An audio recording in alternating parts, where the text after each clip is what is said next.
Hello everyone and welcome to a first impressions video on the recently released Resident Evil 7 Biohazard. This will be followed by a far longer, much more in-depth review in the next few weeks, but for now I wanted to get my initial thoughts out on the game first, to give folks an idea of what to expect, I suppose.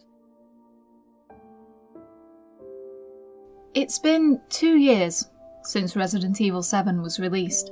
2 years since the game that revitalised the franchise and raised hopes significantly for the quality of the upcoming Resident Evil 2 remake.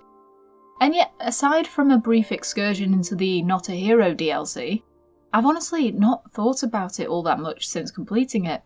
Don't get me wrong, I still mostly stand by what I said 2 years ago. The game is a great return to form with a few problems, but now that a little time has passed and I've had the opportunity to mull over the matter, I realised that there was something I'd neglected to do. This will be followed by a far longer, much more in-depth review in the next few weeks.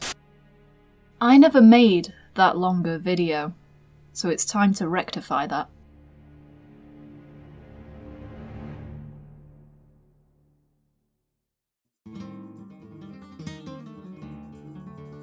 Resident Evil 7 is the 12th main entry and the 23rd overall entry in Capcom's eponymous best-selling series. Since its release on the 24th of January 2017 for the Xbox, PS4 and PC worldwide, with the exception of Japan where it released a few days later, it has sold roughly 5.5 million copies, making it the 5th best-selling game in the franchise behind Resident Evil 5, 6, 4 and 2. Critically, it is the best received game since 4, with an overall Metacritic rating of 87% for the PS4 version, and was lauded as a return to form for the series, a return to its roots, to true survival horror, demonstrating that Capcom was still capable of the intense atmosphere and immersive dread they had once been applauded for. Critics were happy, fans seemed happy overall.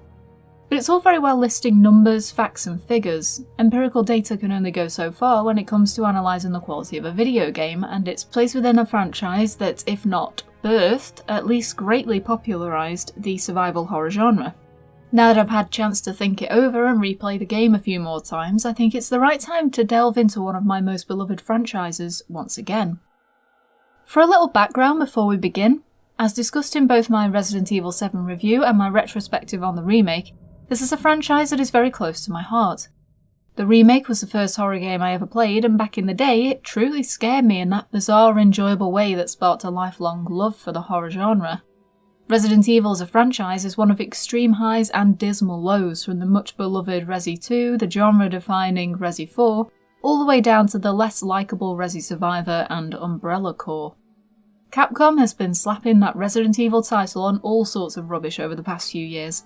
But unlike their contemporaries, who don't seem to know when to quit and accept criticism, Capcom, however briefly, and with understandable corporate politicalness, took the time to step back and listen to fan criticisms. It's difficult to say whether or not the still unrivaled PT had any hand in shaping Resident Evil 7 into what it became, as Capcom insists that they were developing the 7th game long before PT was unveiled. But the fact remains that Resi 7's announcement at least slightly dampened the misery that followed in the wake of Silent Hill's cancellation. And no, I'm still not over that, by the way. So we have a company responsible for two of my most beloved franchises, a long and checkered history of a video game series equally as loved as it is lambasted, and the opportunity to fill a void left by their competitors' indecency. Enter stage left, Resident Evil 7. In my original video, I levelled a variety of compliments and criticisms at Resident Evil 7, and I'd like to take the time to take apart the main criticisms of that video. We'll be looking at the level design and my suggestion that this is one of the smallest games in the franchise, the bosses, whom I disliked back then, the story, and particularly its second half, and the game's overall look, feel and atmosphere. That video was short, just 7 minutes long. This video won't be. I want to see if the comments I made still hold up, and if they do, justify them. If they don't, destroy them. So without further ado, let's get straight into the game's look and feel. As the first Capcom game to make use of their brand new engine, the RE engine, which is now making pretty waves in the upcoming DMC5, Resident Evil 7 had an awful lot to live up to. It would be fair to say that the weight of the entire franchise rested upon its shoulders. After how bloated and ridiculous the series had gotten to this point, with an increasingly convoluted mess of characters, storylines, monsters and mayhem, The decision to strip away almost everything that had become synonymous with the series and return to its roots was not just a welcome breath of fresh air, it was a hell of a gamble. Capcom had not made a Resident Evil game like this in a long time. Even the reasonably solid Revelations series had their issues and were more focused on the action than the horror. And it would have been very easy to bugger it all up. That wasn't to say that another messy game would ruin the franchise, far from it. In fact, Resident Evil 5 and 6, which tend to be the most divisive games in the series, were hugely successful, with each selling in excess of 10 million copies across their various releases. Resident Evil 6 was a surprising success considering its quality relative to previous entries. Making another game in the same vein as 5 and 6 would more than likely have compounded on those increasing sales.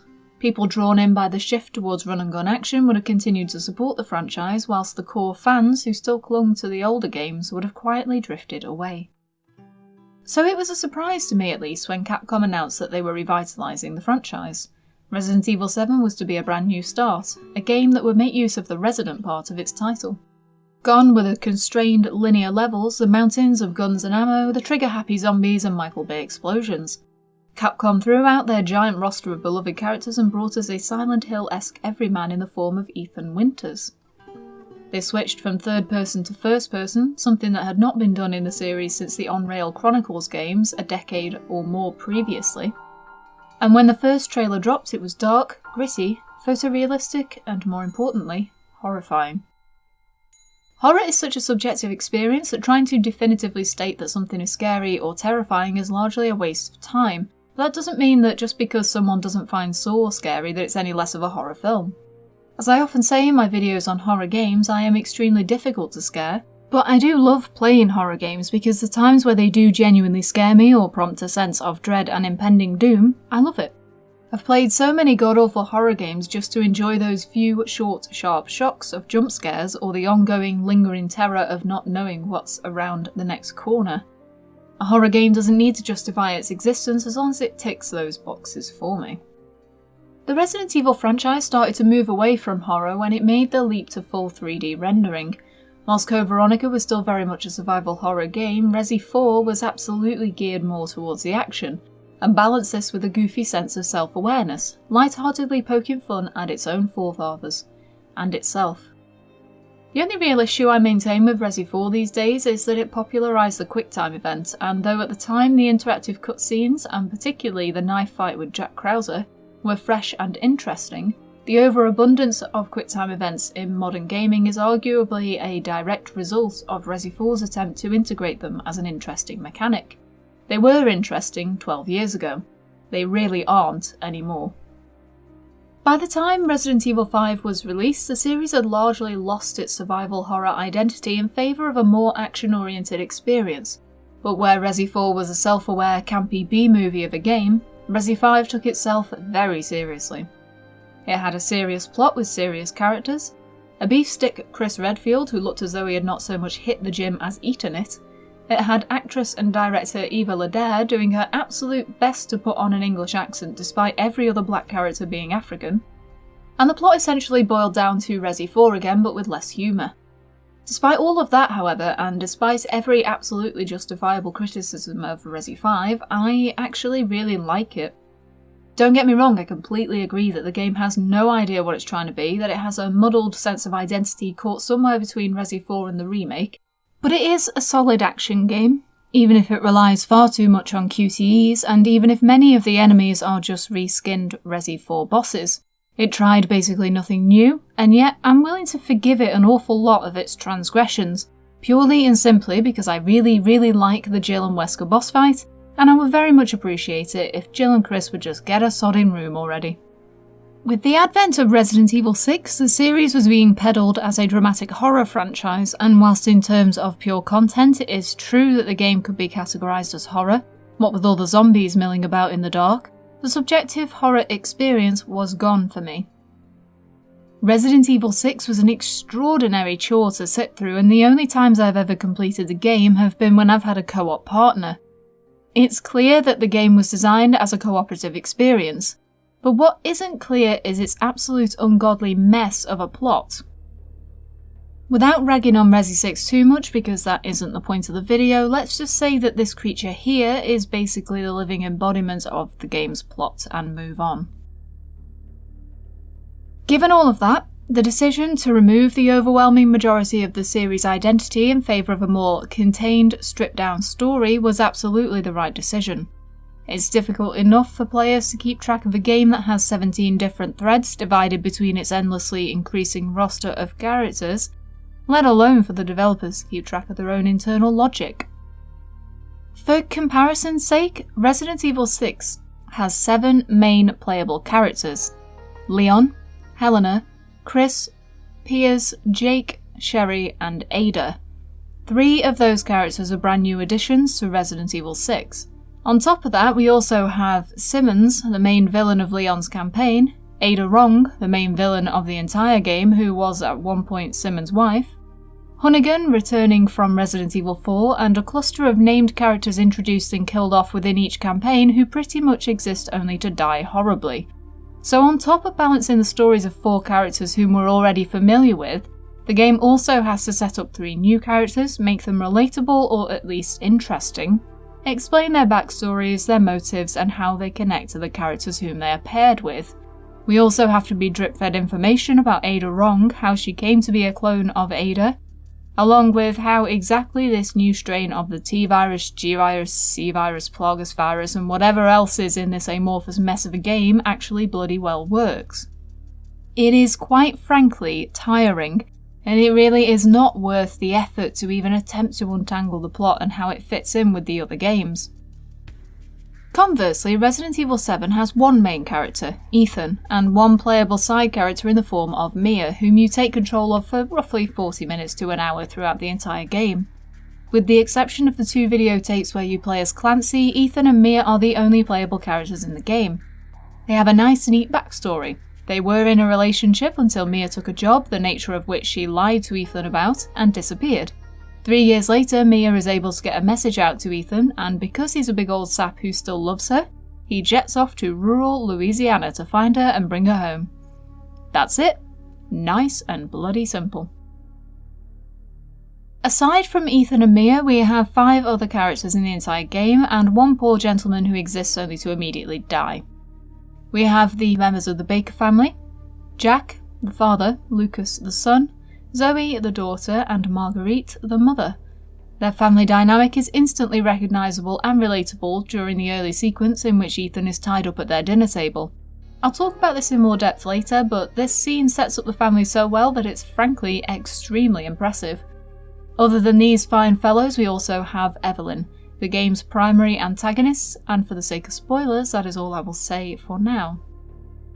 Now that incredibly lengthy introduction and comparison is done with, let's actually discuss the game's aesthetic, atmosphere, and character design. In terms of pure physical appearance, Resident Evil 7 is undeniably a stunner. Capcom's design work has been reliably fantastic thus far, not just within the Resi franchise, but within its other major hitters: Devil May Cry, Street Fighter, Mega Man, Monster Hunter, and classics like Beautiful Joe and Okami. As the creator and/or distributor of several of the best-selling franchises of all time, Capcom certainly know what they are doing when it comes to designing a visually striking game. It's something of a shame then that in comparison to the rest of the series, and unfortunately yes, that does include Resident Evil 6, the design of the game's main enemies, known as the Molded, is subpar. As a slithering mess of black goo, they are not particularly interesting visually, nor are they interesting to fight. They have no real uniqueness to their design and very little variation. In the entire game, there are just 3 variations of the Molded that are not part of a boss fight. Standard Molded, who walk upright and attack with claws, Crawlers, who are fast, agile and hit bloody hard, and Bloater-style Molded, who are large, lumbering beefcakes that explode when killed. There are also Fumers, White Molded, who are immune to regular bullets, but they only appear in the Not a Hero DLC, and we'll not get into them as I won't be discussing the DLC in this video. Aside from the Molded, the only other enemies in the game are the Baker family themselves, all of whom present a vastly more interesting challenge than their slimy counterparts. Jack and Marguerite each occupy a particular area for most of the game, with Jack stalking you around the Baker residence whilst Marguerite wanders the old residence and the greenhouse areas. Lucas has his own party manor rigged up that you'll enter at roughly the halfway point, and Zoe's on your side, which is always handy.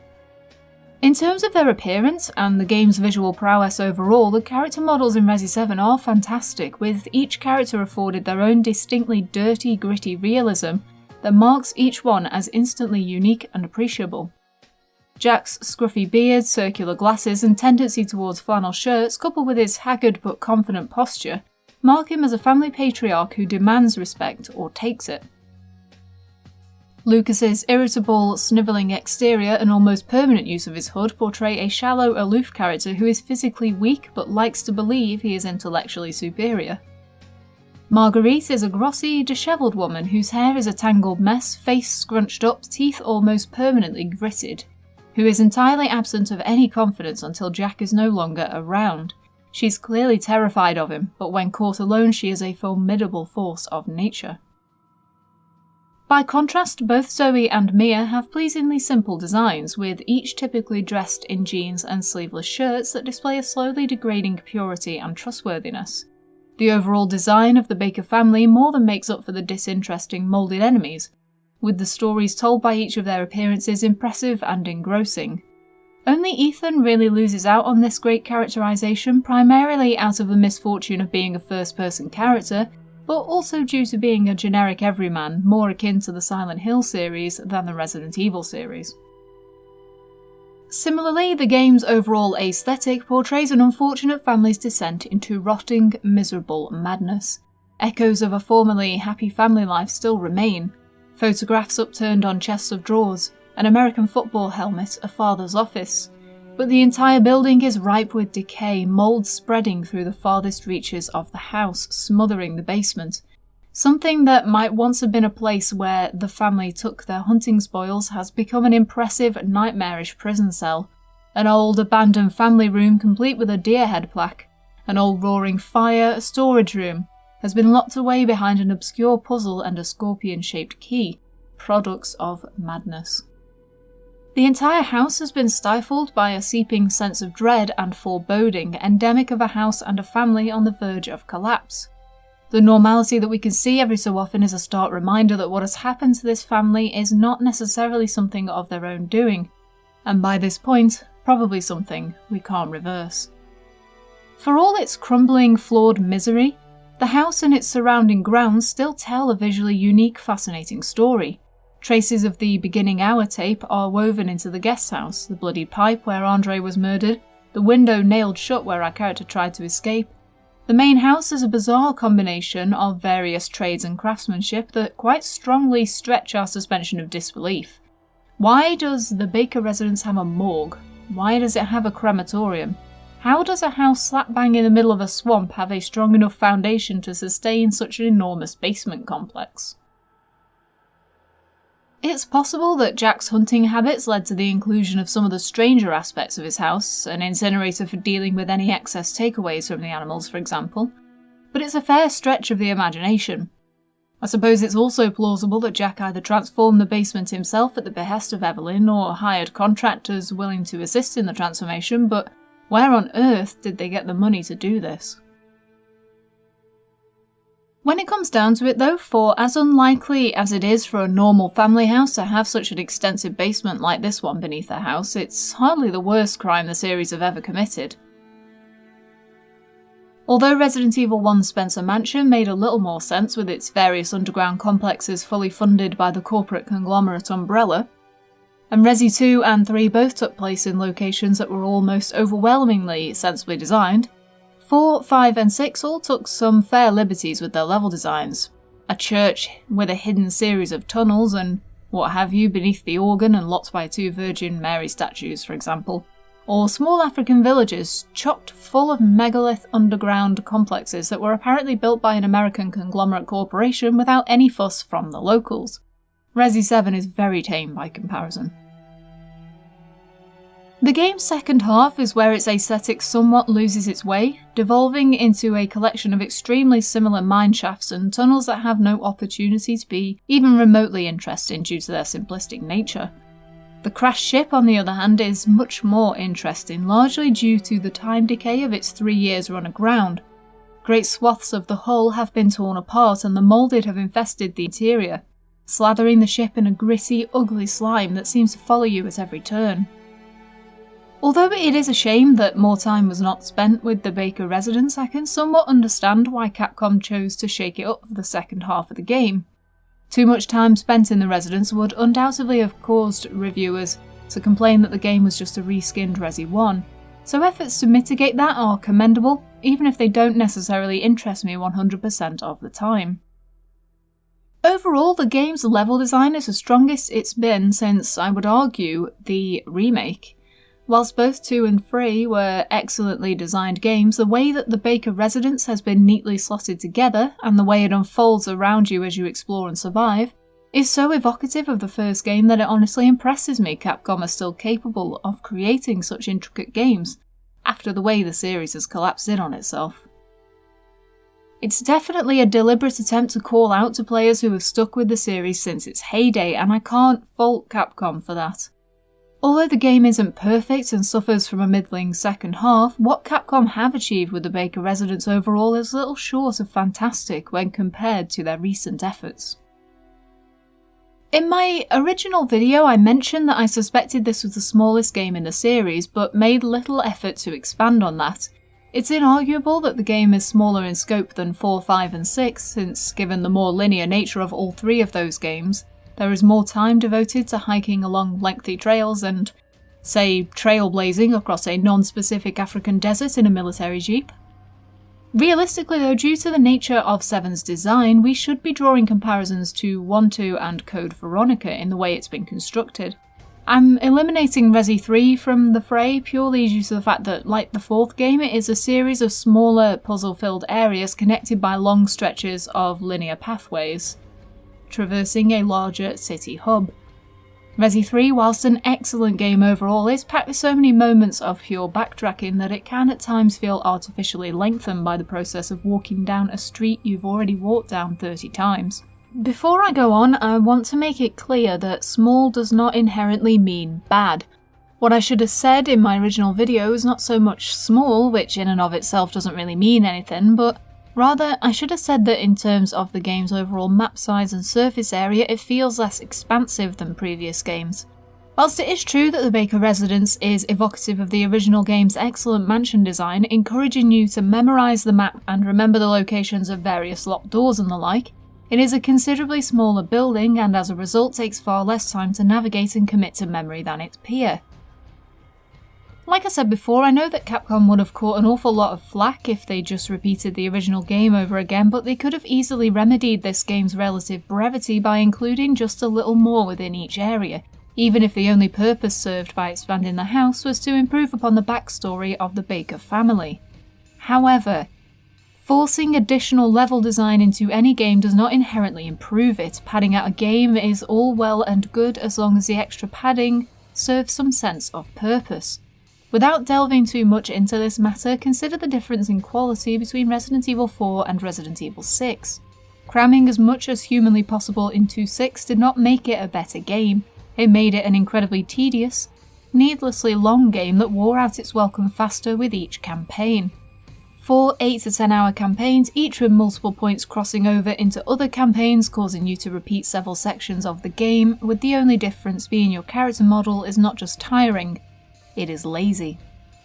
So I admire the decision to strip back Resident Evil 7 and harken back to the series' survival horror roots whilst ensuring that the game neither aped Resi 1 too much or diverged from what made the series legendary in the first place. Finding that balance was a tough job for any designer, and really what the final result comes down to is not a question of objectivity, as much as it is a matter of personal taste. Part of me would have liked a larger map, or at least more to explore in the residence, but the rest of me completely understands why Capcom didn't push their luck. Though it may well be true that the game is much shorter and less expansive than its predecessors, the result is an enormous leap in quality, and that is never a negative thing. One of my core criticisms in my original video was related to the quality of the game's bosses. I found them to be, quote, annoying. All of the bosses feel bizarrely unnecessary, occasionally fun and frantic, but visually uninteresting. What I'm going to do now is discuss each boss fight in turn, so if you've hung on up to this point but would like to avoid any more spoilers, you might want to skip to the very end of the video, because we'll be talking about the story next. The game features 6 canonical boss fights, 1 optional fight that depends on the choice that you make towards the last quarter of the game, and 2 encounters that this Games Radar article considers boss fights but aren't what I would say are bosses in the traditional sense. The 2 fights in question are more like one long protracted survival and tutorial sequence in the game's opening hour, where you have to deal with Mia once on the guest house's ground floor and again in the attic where she has a chainsaw. The reason that I personally don't consider these boss fights is largely because they're quite clearly intended to teach you the ropes of the game's fighting mechanics, with the first half designed to get you used to blocking, strafing and attacking from an advantageous position, and the second half being a reasonably well-disguised shooting tutorial. It's not so much a boss fight as it is the game making sure you know what you're doing before Jack pulls you into the game proper. I'll be discussing the 6 core boss fights from here on out, as the optional fight is a little more of a spoiler and we'll get to that when we talk about the story as it fits in better there. In the order they occur, the boss fights in question are as follows: Jack in the garage, Jack in the morgue, Marguerite in the old residence, Marguerite in the greenhouse, Jack in the testing area, and Evelyn in the guest house. Each fight is interesting enough largely due to the stark difference in how you deal with each of them, an accomplishment that is not an easy thing to achieve in a game that largely revolves around pointing a gun at a thing and shooting the thing. There's a unique mechanic to each of these bosses, and though they are not all necessarily well thought out or interesting, the game does feature some rather sly alternative scenes that can happen if you don't catch on quick enough. The best example of this, and easily my favourite fight of the game, is the very first encounter with Jack in the Baker House garage. This fight is frankly hilarious if you either miss the car keys or just don't cotton on to the fact that you can even get into the car. If you wait long enough, Jack will grab the keys himself and leap into the car, transforming the fight from a one-on-one bloke versus slightly scarier bloke into a thoroughly horrifying experience with Christine here. I am quite happy to admit that this happened to me the first time I reached this fight, as I didn't notice the keys at all, and by the time I realised I could get in the car, Jack had already taken the keys from right under my nose, sneaky bastard. Regardless, the car is what really makes this fight something memorable, whether you manage to use it or not. Strip it away and the fight would be incredibly dull, but its inclusion doesn't just make the fight vastly more exciting, it also harkens back to the series' overall goofy nature, a sly wink and a nudge at the fact that though the game is largely taking itself seriously, it still knows where it came from, and acknowledging that ensures we know the Capcom we love is absolutely still here with us. Unlike the first fight with Jack, your second encounter with him is a much more serious affair. Taking place in the basement in the middle of a prison cell that was apparently set up just to boot unsuspecting witless fools into, this fight is much more traditional than the previous encounter. Jack has 3 stages. In the first stage he will simply wander around and attempt to belt you one with a chainsaw. Once you cause enough damage, he will move on to the second stage where he will procure these bloody great things from the rear of the cell and chase you around in a clear reference to the long dead Clock Tower franchise. And lastly, he will speed up and try to rush you down. If you were looking for a reasonable interpretation of amateur surgery, this is probably as close as you'll get. In truth, I didn't like this fight when I first played the game. There is a particular attack that Jack can do and will frequently resort to that is an instant death, understandable considering it literally cleaves you in half and no amount of staples and magic herb juice can fix that. I initially found the fight to be a little tedious and frustrating. It seemed 50-50 as to whether or not the hanging body bags that you can kick into him would actually stagger him or not. Although the fight is not necessarily a huge challenge, it can take an awfully long time if you forget 2 crucial things: blocking and crouching. Blocking with your bare hands is not going to accomplish much, but when you pick up that chainsaw, Jack starts bouncing off you like a rubber ball, opening up ample opportunities to get a free hit in. Stagger him enough times and he'll fall down to a crouch and open up his traditional resi weak spot, giving you a chance to cut him down. And as for crouching, I don't think I need to explain it too much, but here's a nice little clip showing how useful it is and how much of an idiot I am for not bothering to try it when I first played the game. All in all, as a fight that takes place at the point at which most players will be collecting the final puzzle piece they need to escape the residence, this is a well-designed and certainly challenging encounter. It's a perfect peak of difficulty for this early stage of the game, relying not on how much ammo you've stored in Ethan's pockets, but rather providing you with all the necessary tools to guarantee you can beat Jack and letting you get on with it. The game never prompts you to crouch and will only tell you how to interact with the body bags if you get close enough. Unlike several of the previous games in the franchise, this fight just lets you get on with it. Not only that, but this is a more grounded and less comical fight than the first encounter. The longer it goes on, the less childishly giddy Jack becomes. He starts to demand that you just damn well die already, and grows more and more frustrated each time you land a strike on him. That lack of guidance and the unique characterization of Jack himself is a welcome breath of fresh air in a genre and definitely in a franchise that absolutely needed it. The game's third boss, Marguerite, takes place in the old family residence, and it's less of a fight than it is a final test in a lengthy puzzle that encompasses the entire building. You spend much of your time in this building avoiding Marguerite whilst attempting to locate the key to the upper floors, and are eventually rewarded for your efforts by being turfed into a bloody great hole and forced to deal with this charming lady and her swarm of bees. If you're playing on any difficulty above easy, ammo is extremely limited in this area, but the game provides you with a handy-dandy flamethrower to stave off Marguerite until she falls into the hole, defeated. Much like the first fight with Jack, this encounter serves as less of a boss fight and more of a brief tutorial, an introduction to how Marguerite will act and attack when you fight her properly a little later down the line. The building you're in is chock full of hideous growths that constantly spout swarms of insects at you, and this boss fight compounds on that by advising that Marguerite doesn't just control these swarms, but she has a means of creating more as well. It does a great job of preparing you for the future fight, and since your fights with Jack have already made you aware of their regenerative abilities, it's no real surprise that she gets up and thunders off after you progress the plot a little more. It's not necessarily a fun fight, though I appreciate that fun is something that's impossible to quantify and is more a blanket statement than anything. But it does absolutely serve its purpose of setting you up for the future. Even if I don't necessarily enjoy it, I can appreciate its design and its purpose. So by the time we reach the fourth boss and the second encounter with Marguerite, we already know what to expect. Though I was certainly taken by surprise when I was shown precisely where those swarms are spawned from, I will tell you that. Yes, Sonny, that's delightful, thank you. This encounter with Marguerite is easily the most interesting boss fight in the game. She won't always attack you head on. At times she will dash away and force you to engage in a game of hide and seek, planting swarms around the greenhouse and often attacking you whilst you're distracted by them. Her sly, below-the-belt tactics are perfectly in character. As I mentioned before, Marguerite clearly lacks confidence when around Jack, but given the opportunity she is more than happy to exert her dominance over you. The way she taunts and teases you as you pursue her around the greenhouse speaks volumes about a woman who likes to snipe and snidely undermine, but can't take such insults herself. Like Jack, she will also grow more and more frustrated with you the longer you survive, and even in her final moments, battered and beaten, she still chases after you rather than try to escape to regenerate. Either suggesting that the twisted, deformed personality the virus has created is overconfident to a fault, or the woman within is desperately fighting on in an effort to get herself killed, to free herself from the grips of the virus.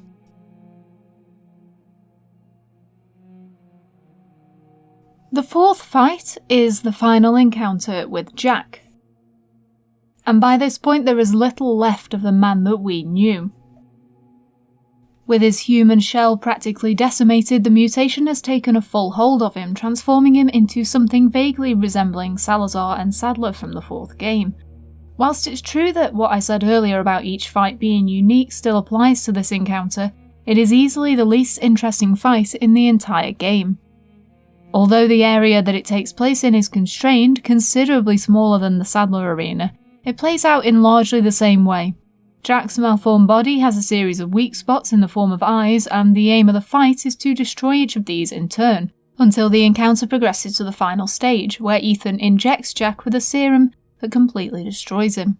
The uniqueness of this fight comes down to the fact that, rather enjoyably, if you evade Jack's attacks and duck out of his line of sight, he will lose track of you, so it's possible to get enough time to line up a decent series of shots on a weak point, or if you're struggling, to find the last few spots in the first place. Since you're not constantly barraged by attacks, the player is given more than enough time to take a break and track down the last few pieces of Jack that need a jolly good shooting. Although I can appreciate the fight for what it's trying to do, I still stand by this being the weakest fight in the entire game, though it is a close tie between this and the actual final encounter, that being with Evelyn herself. The final boss fight of the game feels more token than any of the other encounters. Where each initial fight with Jack and Marguerite feels like it was designed to prepare you for their final encounters, the tussle with Evelyn feels starkly at odds with the design and ethos of its forerunners. The fight takes place over 3 stages. The first stage involves Ethan having to fight his way through waves of telekinetic energy in order to inject Evelyn with the antivirus, destroying the facade of the little girl that she's been utilising on and off up until this point, and revealing the old woman beneath. Moving on to the second stage, this delightful old lady morphs into the wall and does her absolute best to provide you with a somewhat unpleasant instant death. She closes in on you, and the only thing you can do is empty bullets into her until you deal enough damage to force her back, prompting the final stage of the fight. In its finale, this fight becomes an incredibly over-the-top, very much traditional Resident Evil fight of one very small man against one very large monster. Evelyn's mutation spirals out of control, encompassing the entire building and casting you out of the guest house into the gardens. A helpful chap in a nearby helicopter tosses you a gun loaded with the serum needed to destroy the bioweapon, and all that's left to do is unload it into Evelyn until she pops her damned clogs, bringing the game to a close. In terms of ease, I'd say that this is the simplest boss fight in the game, as it relies entirely on ammo count and your ability to hold the block button. Unique in location being the only real boss fight to take place in the guest house, and encompass more than one area, even if it isn't really unique in its design, the opening stage of fighting against the waves of energy sets you up for an entirely different encounter, before a rather ugly goo face springs out the wall to chomp on your bits. It's certainly not what I was expecting, and whilst I won't say it's a badly designed fight, it definitely does the job of winding down to a satisfying conclusion, it isn't necessarily what I wanted from an encounter with the monstrosity that has caused all of this destruction. Practically the entire rest of the game has avoided the tropes and failings of the franchise, as it was since the 4th game, that having a fight like Jack's final form, almost immediately followed by this fight with Evelyn, feels like a callback to the entries that this game was, up until this point, distancing itself from. The rest of the game has been so careful and so restrained that the sudden devolution into giant goo monsters feels just a touch out of place. Maybe I'm being too harsh on the game. In Capcom's defense, I certainly can't think of anything better to end the game on, but I would have preferred something a little more challenging to bring an otherwise damn good game to an exciting, unique conclusion. So now that I've complained about the bosses for a good 10 to 15 minutes, let's bring this somewhat monolithic script to a close with a discussion about the game's story. As I mentioned way back at the beginning of the video, the series developed an increasingly absurd overarching plot and lore, and it was a struggle to keep track of everything as a player, never mind as a developer. Resi 7 eschews the huge majority of the series' lengthy canon in order to bring us a much more grounded, sensible experience not rooted in 14 different variations of the T-virus and 4 8-hour campaigns, thank God. So, let's discuss the plot first of all before I go into what I do and don't like about this latest instalment in the irreverent Resi franchise. The game begins with us watching a set of videos, one of Ethan's cheerful wife wishing that she could rejoin him soon, followed by a much more recent video telling him to stay away and not try to find her. An accompanying email provides her location, and of course Ethan makes his way to Dulvey, Louisiana, where he enters the Baker family guest house and grapples with an infected, violent Mia, who chops off his hand with a chainsaw. Just as Mia seems to be down for good, Ethan is knocked out and abducted by Jack Baker, who takes him to the Baker's family residence. After a rather unfortunate dinner of human flesh that Ethan rejects, upsetting Marguerite, he breaks free and begins to explore the house, pursued by Jack Baker. Although Ethan manages to attract the attention of a local law enforcement officer and acquire a pocket knife, the officer is killed and Ethan is forced to fight with Jack, an encounter that culminates in Jack advising he is about to see something wonderful before shooting himself in the face. As Ethan continues to explore the house, he comes across a videotape documenting Mia's attempts to escape and her eventual capture in the old residence, as well as a series of unpleasant mutants, the Moulded, in the building's basement. Having received cryptic phone calls from a woman who is claiming to help him, Ethan collects a series of puzzle pieces needed to unlock the front door, encountering and defeating Jack once again along the way, He escapes into the grounds and finds an abandoned caravan where the woman, the baker's daughter Zoe, seems to have been staying. With much of the area under lock and key, Ethan's only choice is to investigate the old residence, where Marguerite relentlessly stalks him. At Zoe's behest, Ethan manages to find a case containing a sample of E001 that can be used to create a serum capable of destroying the infection. He battles his way through to Marguerite, destroys her entirely, and then makes his way through a booby-trapped barn in order to rescue Mia and Zoe, who have been captured by the baker's son Lucas. Although Lucas flees, Ethan is able to rescue the two captives and create the serum, but they are interrupted by a heavily mutated Jack before he can administer the cure to both girls. Ethan is forced to use one of the serums to kill Jack for good, leaving him with a choice and a branching narrative. In the good canonical choice, Ethan cures Mia and promises that he will send for help to rescue and cure Zoe as well. In the bad choice, Ethan cures Zoe instead, and a distraught Mia is left with the promise of future help.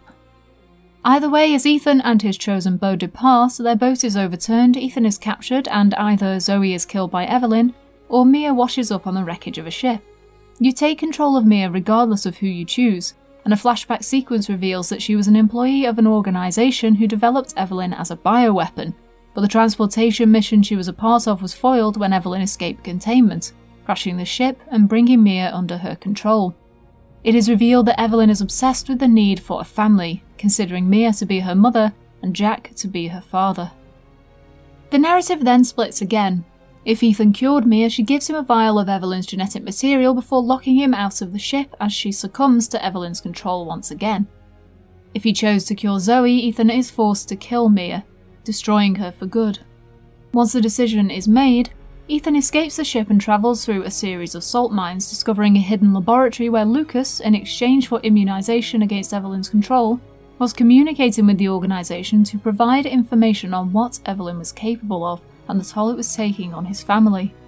Though Lucas escapes once again, Ethan is able to synthesize a toxin and make his way back to the baker's guest house, where the final confrontation with Evelyn occurs. He injects her with the toxin, revealing that she had been rapidly aging since escaping the ship and was in fact the catatonic old woman who had been seen throughout the Baker residence during the events of the game. Though she violently mutates, Ethan receives aid from a chopper overhead and is at last able to destroy Evelyn. As he revels in his victory, an agent descends from the chopper, introducing himself as Redfield. Depending on the choice made, Ethan will either depart with a now fully cured Mia, or will leave alone, throwing Mia's phone from the chopper. A final sequence shows that the helicopter is branded with the Umbrella logo. Can you imagine trying to describe the plot of Resident Evil 6 in just over 800 words? In all seriousness though, as far as the plot goes, it's easily the most straightforward story since the original game. Although I wouldn't say that either Resi 2 or Nemesis had complicated plots, the increasingly bloated story of the series from that point onwards pretty much guaranteed that anything Capcom did with Resi 7's story would be a comparative breath of fresh air. And thankfully their decision to focus more on a tight, restrained story worked incredibly in their favour. Whilst pleasantly simple and perhaps not as bombastic and ridiculous as previous iterations could be, and despite my criticisms of the slightly silly final boss, the game is 99% smart, reflective and tightly woven, with the focus on the family being a definite standout point, and 1% batshit crazy just to ensure we don't think Capcom have completely abandoned the more goofy aspects of their beloved series. Having said that, in my original video I talked about how it was clear that the writer for this game had worked on a particular monolith production from the mid-2000s, that being the Fear franchise. I brought this up at the time as both games feature an absurdly powerful young girl whose youthful visage is actually a front for a considerably older being, able to exert control over an army tethered to her will, and capable of acts of telekinesis, destruction and death. Though I feel the comparison still stands, I think it was unfair to say that the second half of the game's story is less compelling than the first half. It is still well written and woven fairly well into the Resident Evil saga's overall fabric. The biggest reason I feel it is less interesting than the first half is more due to the shift in focus from the Baker family to Evelyn. On the one hand, I think it would have made for a much more interesting story if the Baker family had not had this guiding hand of Evelyn, but perhaps instead had been harvesting the mould and the infection for their own nefarious needs and were twisted by it.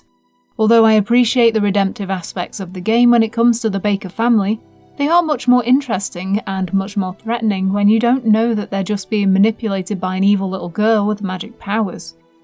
On the other hand though, I'm not sure I fully believe that the Baker family could have held the weight of an entire game on their shoulders, particularly given the number of times we have to beat them down, and how many more times we would have had to repeat the same fights over and over in a full-length feature.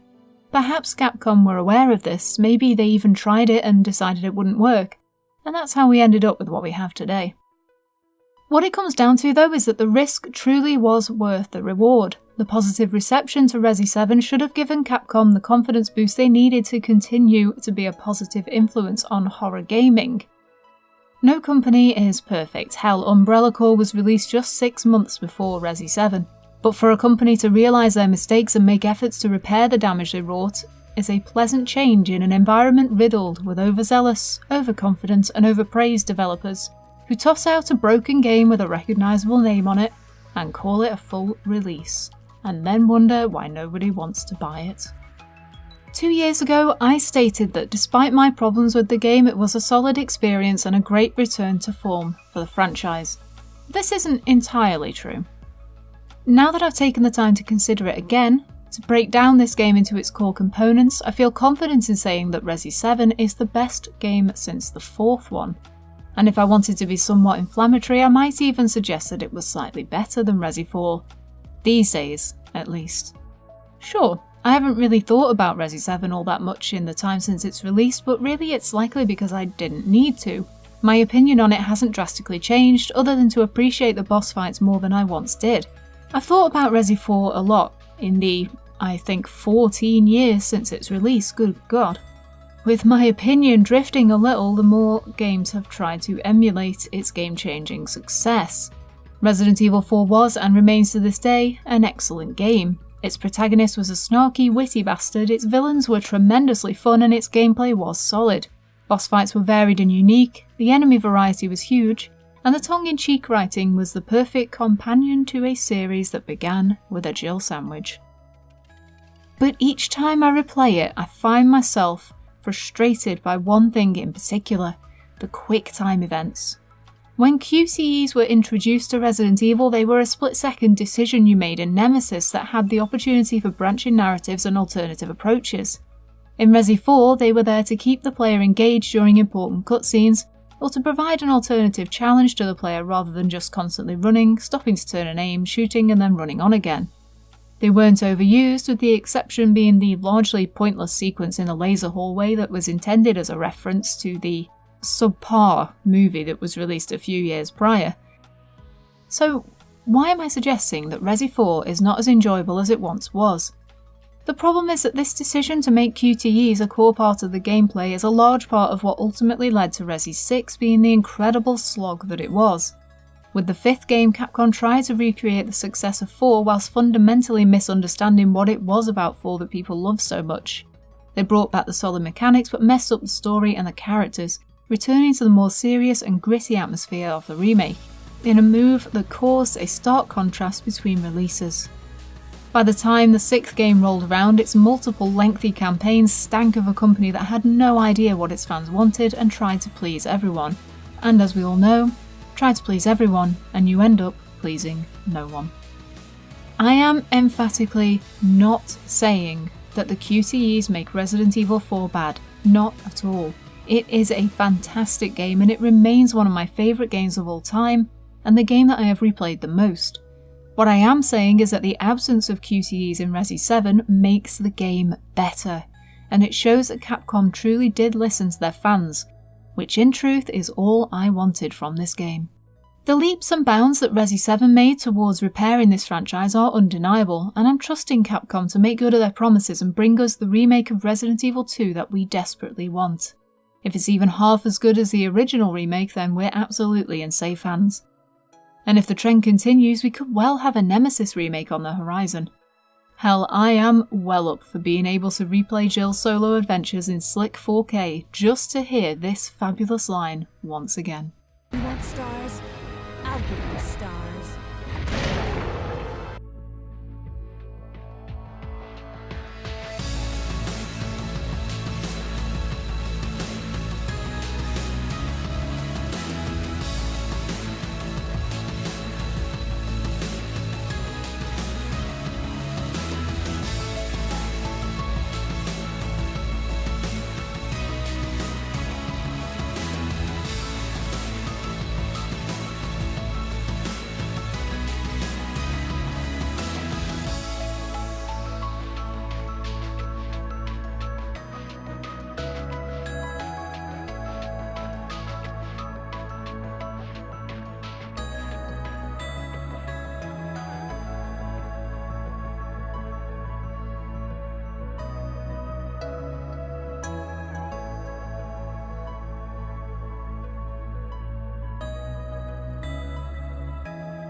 I've sent my right hand to dispose of you.